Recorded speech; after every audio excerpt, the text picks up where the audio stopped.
Alors je voudrais expliquer d'abord le titre un peu mystérieux de mon livre, La moustache de Staline. Alors cela fait référence à mon enfance. Ma mère, le professeur Annick Riegel, fut communiste et puis ensuite a quitté le parti. Dans mon enfance, dans la bibliothèque, qui était son bureau de travail et qu'on appelait la bibliothèque, eh bien, il y avait 3 portraits, ceux de Marx, Lénine et Staline. Et un matin, en me réveillant, j'étais assez petite, tout à coup, j'ai constaté en entrant dans la bibliothèque que le portrait de Staline avait disparu. Et j'ai couru vers maman et je lui ai dit « Mais pourquoi Staline n'est-il plus là ?» Et elle m'a dit « Je t'expliquerai quand tu seras plus grande ».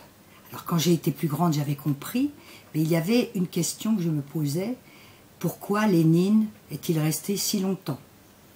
Je suis allée vers ma mère, je lui ai posé la question, et elle m'a répondu, d'abord Lénine est un grand penseur, un philosophe, il faut absolument le lire, un penseur, et puis tu sais, il était joli garçon. Je ne lui ai pas demandé s'il s'agissait d'humour ou d'une pirouette, ou d'une explication vraie qu'elle le trouvait joli garçon. Alors quand mon livre en fait est un récit à la première personne en forme de bulle de vie entre Paris et Jérusalem. Quand je suis arrivée à Jérusalem en 1980, en octobre 1980, eh bien je venais d'une France républicaine, une société en paix, et je suis arrivée dans un pays et une ville, Jérusalem, la ville 3 fois sainte, dans un pays et une ville qui n'étaient pas en paix et qui ne le sont toujours pas. Et ce qui m'est apparu comme fondamental, c'était de trouver mon humanité sans arrêt, du matin au soir et du soir au matin, pour pouvoir faire face à l'humanité de l'autre, des autres, de tous les autres, dans leur diversité.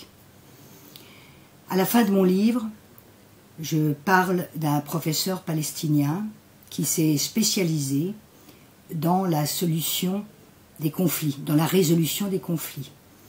Et ce professeur palestinien, quand il donne des conférences ou qu'il donne des cours à des étudiants, il cite le grand poète palestinien Mahmoud Darwish qui a écrit qu'on avait le choix entre le grand rêve et le petit espoir.